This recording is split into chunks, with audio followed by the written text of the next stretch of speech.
Bruarfoss. This literally translates to bridge falls. It is, in my opinion, one of the most beautiful waterfalls in Iceland. It is so blue, and in fact it's labeled as Iceland's bluest waterfall. It's relatively small, shaped like fan, and it just has incredible beauty. It basically comes off the river Bruara, which is concentrated into a deep crevice that runs through the center of dark volcanic formations.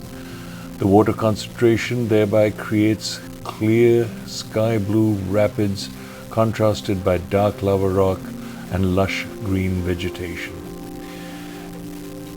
It really takes its name from a stone arch that supposedly was an arch that crossed the river or crossed the waterfalls, and it acted as a bridge for the people to cross over. But as usual, Iceland is full of legends, and the legend behind this one is that the natural stone bridge was destroyed in 1602 by a minion of the Skalholt Episcopal See. Iceland was suffering a severe famine at that time, and by destroying the bridge, the minion prevented the starving pheasants from reaching the beautiful lands that had been claimed by the church. So, whether it's true or not, whether elves are true, whether trolls are true, Iceland is truly beautiful.